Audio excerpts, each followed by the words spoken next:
In this lecture, we're going to look at histology, which is the study of tissues. Now, what is a tissue? A tissue is a group of similar cells, and they have a common embryonic origin and also a common function. And again, histology studies tissues. And a pathologist is an MD or a DO who looks for tissue changes that indicate disease. So anytime you go to the hospital or even the doctor's office and maybe you get something removed, anything from a freckle all the way to major surgery, those specimens will get sent for processing, and after they're processed, they go to the pathologist, who then will take tissue slides that have been made by the histotech and look at those tissues to see if there's any changes or anything out of the ordinary, or looking for abnormalities to then make a diagnosis of a particular disease. Now, with all the tissues that we have in our body, all of our tissues are going to fall under one of these four levels of organization. It's either going to be an epithelial tissue, a connective tissue, a muscle tissue, or a nervous tissue. So when we go to do our practical on this, that's what you're going to ask yourself. Is this an epithelial tissue? Is it connective? Is it muscle? Is it nervous? And then you're going to be able to name that particular tissue.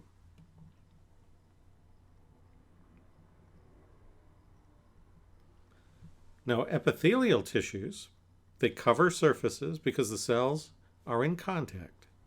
Can line hollow organs or cavities, and actually if they kind of dip below the surface, they can become glands, and they can make ducts to go to those glands. Now, connective tissue is a bit different. Epithelial tissue, like I said, cells are in contact with one another. In connective tissue, you have some filler material in between the cells.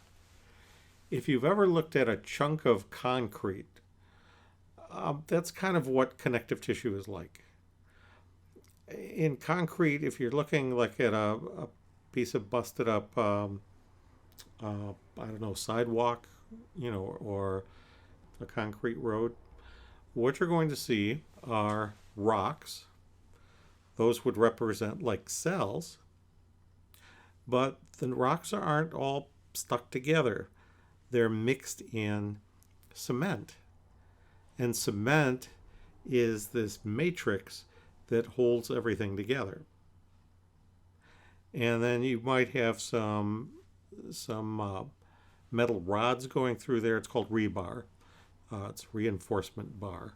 So rebar is going to help strengthen that particular concrete. Well, in the cells, we have things like collagen fibers, which help to strengthen the cells. We also have things like elastic fibers and reticular fibers. And all of these different things, the fibers, the cells, and then the matrix, is what makes up that connective tissue. And it helps to support and bind structures together. It can also store energy, such as fat. Fat is a type of connective tissue. And it also provides immunity to disease. Now, what provides immunity to disease? If you're thinking of your white blood cells, that's correct. Blood is a form of connective tissue. And it's kind of weird to think about it. Connective tissue can be hard like bone, or liquid like blood, or anything in between. I think about it like Jell-O. Everything keeps coming back to Jell-O, right? So I guess there's always room for Jell-O in my examples. But anyway, think about Jell-O. You first mix it up, and I'm talking about the kind you make from a box. You mix it all up, and as soon as you're done, it's all liquidy, right? So that would be like blood connective tissue. Then you put it in the refrigerator, and, oh, by the way, throw some fruit cocktail in there. That would be like the blood cells. Okay. Okay, throw it in the refrigerator, and after a while it comes out. And how is it? It's all kind of like rubbery and jiggly. Okay, so rubbery and jiggly. So that's going to be like our cartilage. Our cartilage, some of the cartilages, especially hyaline cartilage, which we'll talk about later, is kind of rubbery. We look at it under the microscope, you're going to see cells spread out. So that fruit cocktail you put in there, those would be like what we would call chondrocytes or cartilage cells. Okay, and there's also some fibers in there as well. There could be elastic fibers, there could be collagen fibers, again, depending on what type of cartilage we're looking at. And then you take that Jell-O and then you stick it in the freezer. Okay, because maybe you have a pretty warped sense of humor and maybe you're making the Jell-O for the kids and you just want to see their tongue stick to it.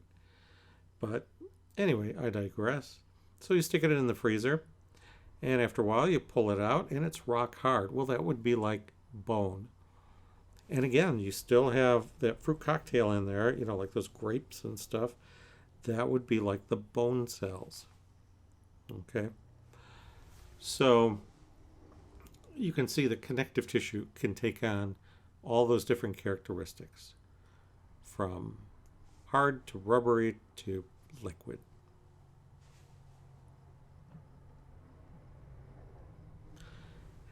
And then we have muscle tissue. Muscle tissue is a special type of tissue where the cells shorten in length, producing movement. And by the way, muscles only do two things. They contract and they relax. Okay, so muscles contract and relax. They don't push out. But that's as far as I'm going to go with that for now. We'll learn that when we get to muscles. But again, muscle tissue. The next one is nervous tissue.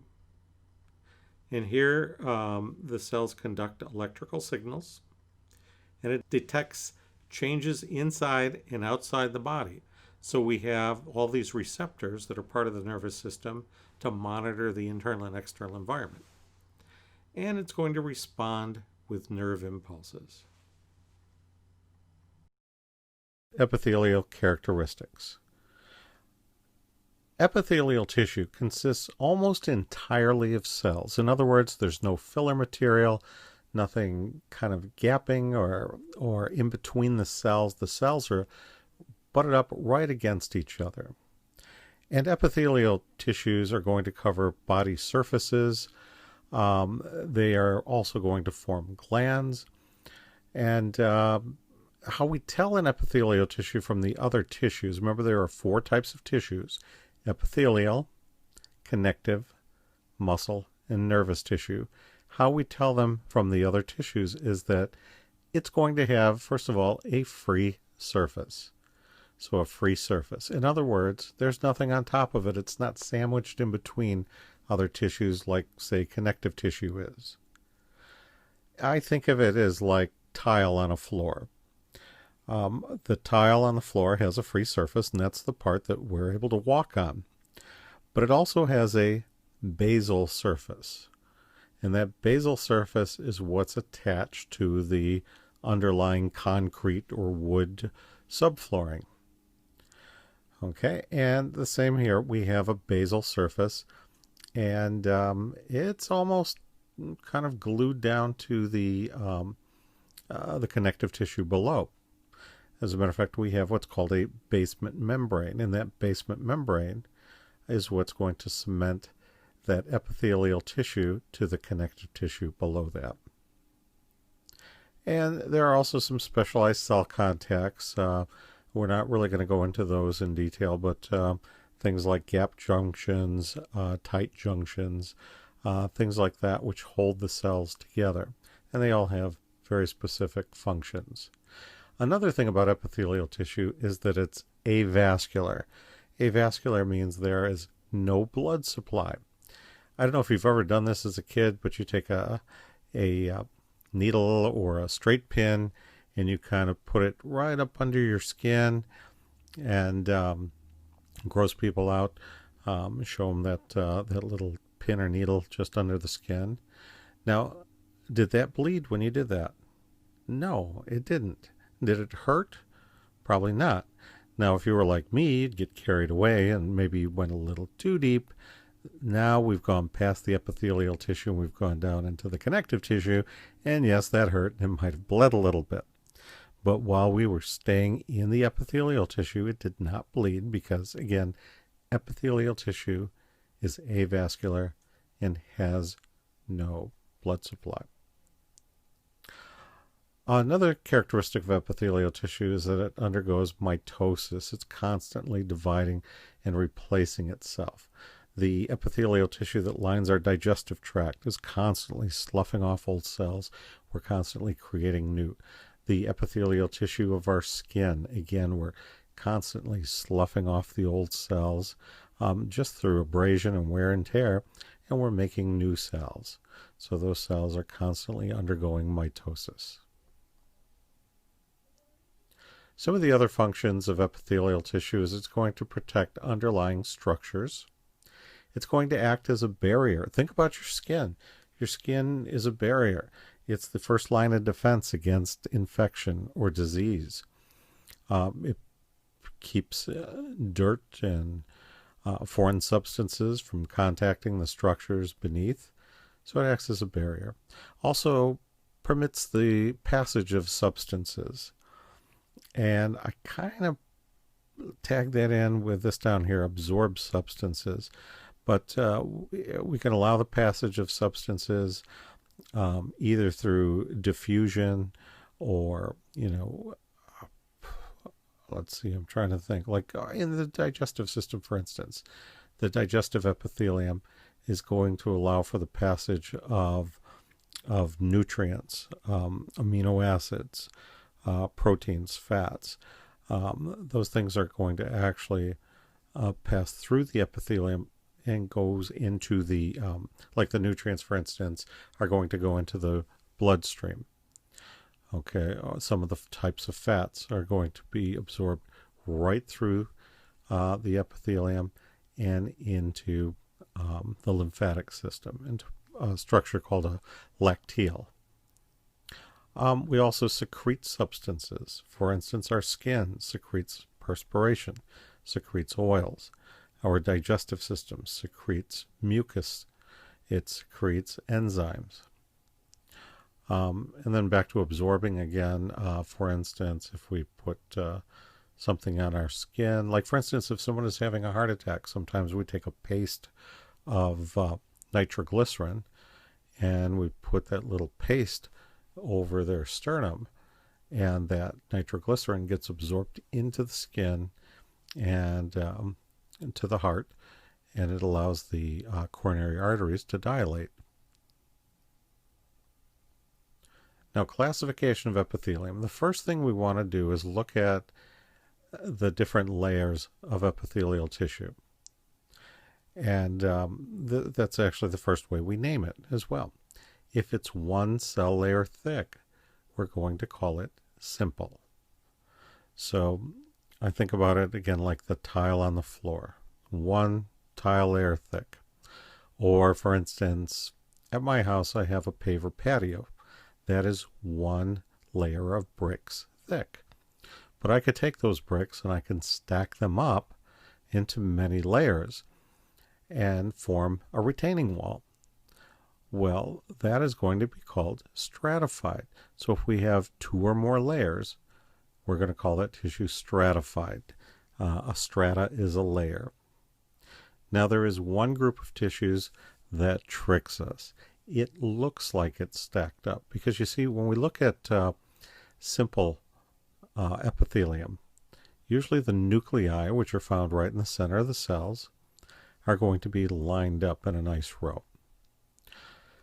If we look at stratified epithelium, we're going to have multiple nuclei at different levels.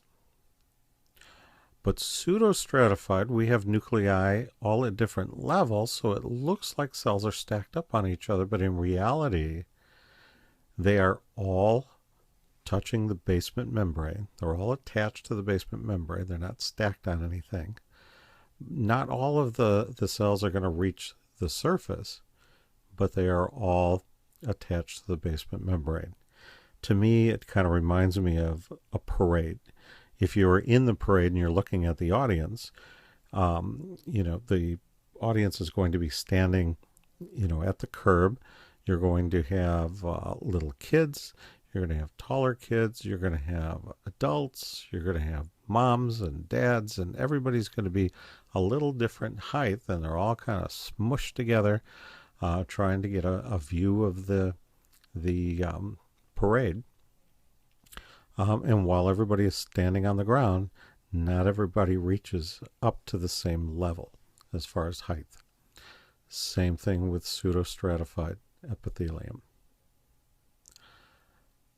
The next way we're going to classify epithelium is by shape. The first shape is squamous, which means flat. So on edge, these cells are going to look flat.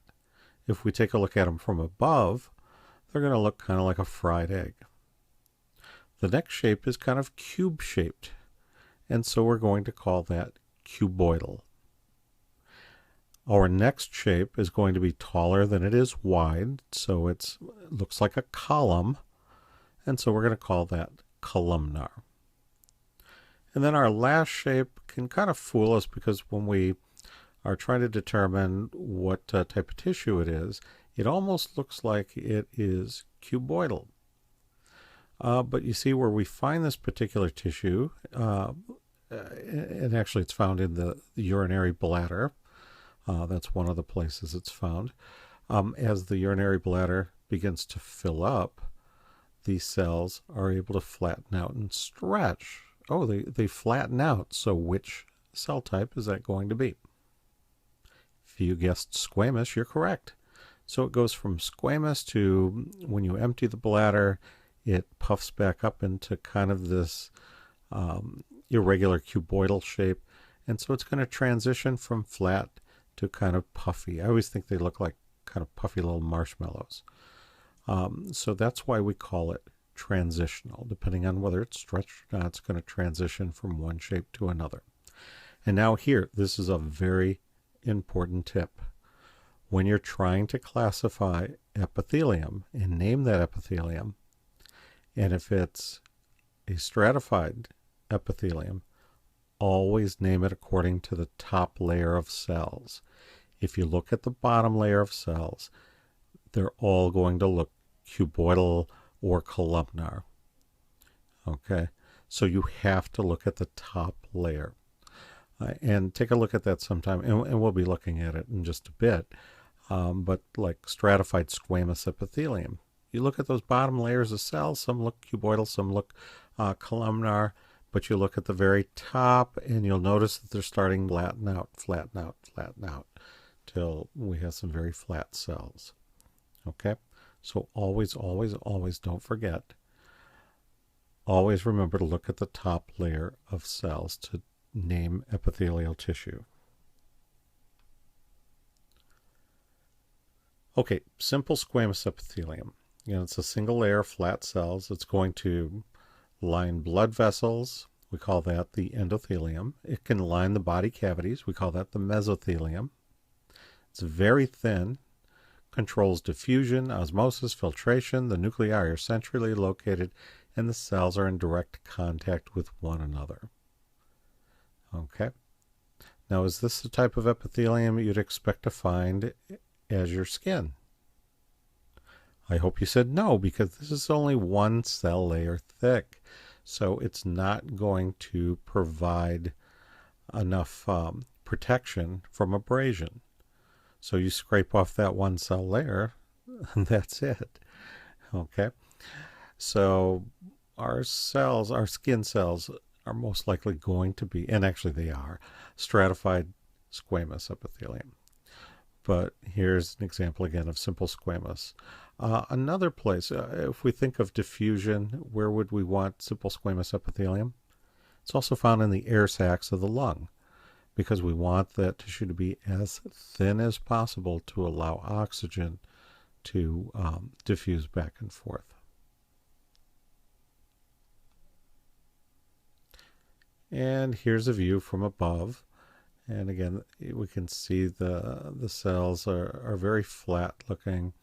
This picture doesn't really look like fried eggs, but again, if you do like a cheek scraping with a toothpick, put that out onto a slide, stain it, it's going to have this fried egg appearance. Over here, we're looking at simple epithelium from the edge. Very difficult to pick this out, but it's going to be just this very, very thin edge. And let's move on. So here's simple cuboidal epithelium. It's a single layer of cube-shaped cells as viewed from the side. The nuclei are round and centrally located. It's going to line the tubes of the kidneys, and it's for absorption or secretion. And if we look here, this probably isn't the best picture. I've seen better. And don't forget to Google all of these tissues, because you're going to have to train your eye. They're not all going to look exactly the same. And here's something I want to point out right here. If you think this looks like stratified cuboidal epithelium, well, it's not. This is simple cuboidal epithelium. You see, if it were stratified, you wouldn't have this material in between. The cells would be right up against each other, forming multiple layers. Okay, this is just one tube here and another tube here. They're just very close to each other. And again, you know it's not stratified because it does have material in between.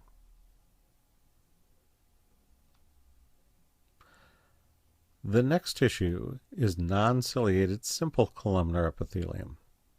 It's a single layer of rectangular cells. It's going to have unicellular glands called goblet cells, and these goblet cells secrete mucus. It's going to lubricate the gastrointestinal tract. Here we're going to find it in the respiratory tract, the reproductive and urinary systems.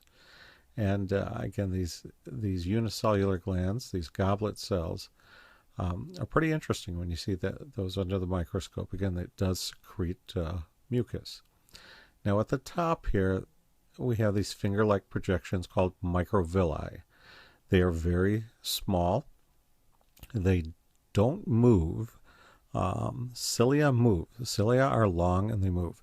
Microvilli, what they do is they increase the surface area of the cell. And for instance, if you find this in the gastrointestinal tract, we want to increase the surface area as much as possible in order to come in contact with as many of the nutrients as possible in order to absorb as much nutrients as possible. So you're going to find this all throughout the gastrointestinal tract, from basically the stomach to, what's that planet near Neptune? Oh yeah, Uranus. And so here's an example from the small intestine. And as you can see, this little strip here is going to be the microvilli. Now notice that it's very uniform. Okay, it looks like a nicely trimmed hedge. If you had a brand new toothbrush or hairbrush and look at it, it would kind of look like that, where all the little projections are all nice and even. Well, as a matter of fact, we call this little strip here a brush border. And then here we can see mucus in the goblet cells. Here's the nuclei of all the individual cells. And you can tell that these cells are taller than they are wide, giving them a column shape. So these are columnar epithelium. Now here we have ciliated simple columnar epithelium. It's a single layer of rectangular cells with cilia. Again, cilia do move. And so mucus from the goblet cells are going to be moved by the cilia. It's found in the respiratory system. It's also found in the uterine tubes, also known as the fallopian tubes. In this case, in the fallopian tubes, the beating of these cilia are going to help move sperm and also move the egg, once it's fertilized, down to the uterus. Now here's an example of cilia. Notice it's a lot different than the microvilli. The microvilli was very trimmed looking. This looks like hair. Okay, it looks like you put a little gel in the hair. Actually, you did put gel in this hair because that would be the mucus. But doesn't it give kind of a spiky look to it? Okay, so that's how you're going to tell it's cilia. It's going to be longer. It's going to be more hair-like, whereas the microvilli are going to be nice and uniform and tight. And this particular slide is from a fallopian tube. Now let's take a look at stratified squamous epithelium. It's going to be several layers thick. And again, the surface cells are what we're going to look at. And if you take a look, they're flat. If we looked at the bottom, we'd say, oh, I don't know, cuboidal, columnar. No, we look at the top layer, it's flat. Now, it can come in two varieties. We can have keratinized and non-keratinized stratified squamous epithelium. Keratinized would be like your skin, the epidermis. The cell surfaces are dead and filled with keratin. If we look at those under the microscope, it's very flaky looking at the top. Skin comes in either thin skin or thick skin. Thick skin is like on the bottom of your feet, the palms of your hands and your fingertips. If we look at one of those under the microscope, that top layer is going to be extremely flaky and very thick. Now, non-keratinized, we're going to have moist living cells at the surface. Remember, in keratinized, that's all dead cells that we're looking at. Non-keratinized, it's going to be living cells. So you're going to find that like lining the inside of your mouth and cheeks, and also the vaginal canal. And this right here would be an example of non-keratinized stratified squamous epithelium. And if you notice, the epithelium starts here at the bottom and works its way all the way up to the top. And we have all these different levels in between, starting right here with the basal cells at the very bottom, working our way all the way up to these flattened squamous cells.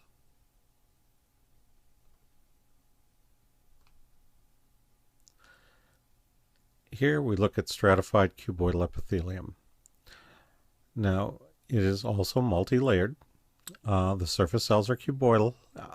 They're rare in the body. They're only found in sweat gland ducts and the male urethra. Here's an example of stratified columnar epithelium. It's multi-layered. The surface cells are columnar. And again, it's also fairly rare in the body. It's found in very large ducts and also parts of the male urethra. And here's the transitional epithelium I was talking about. If we look right here, you can see that it looks kind of like poofy marshmallows. Now, one thing I want you to take a look at is, and let me just draw this out. I'm going to trace this. Okay, bear with me.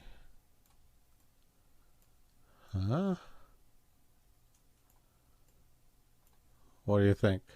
Is there a resemblance? Okay, coincidence? I think so. Anyway, this is transitional epithelium, and it's epithelium that's found in the urinary bladder, and also the ureters that are coming down from the kidney to the bladder, and it allows that tissue to stretch. So, I don't know, maybe this is the look you get on your face when your bladder is full, and there's no place to empty that bladder. Just kidding. Anyway, it's going to be multi-layered. The surface cells vary in shape from round to flat if stretched. Again, it gives that kind of poofy marshmallow look. As a matter of fact, here we look like we've got a little marshmallow poofy gummy bear right there. Or right here, this almost looks like a little marshmallow peep, doesn't it? He's kind of upside down. There's his eye, his beak. Okay, maybe it's just me. Anyway, it's going to, again, line the urinary bladder and the ureter.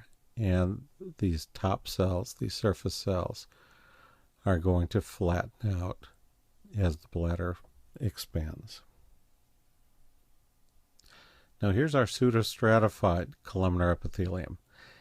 It's a single cell layer, even though it looks like multiple layers because we see the nuclei all over the place. But all of the cells are attached to the basement membrane. Okay, they all don't reach the surface, but they are all attached to the basement membrane. Nuclei are going to be at varying depths. Again, think of that crowd at along the curb watching the parade. We have people of all different sizes. Okay, the same thing here. All the cells are touching the floor or the basement membrane. Not all of them are reaching the same height. We're going to find these in the respiratory system, such as the trachea. We're going to find it in the male urethra and also the epididymis.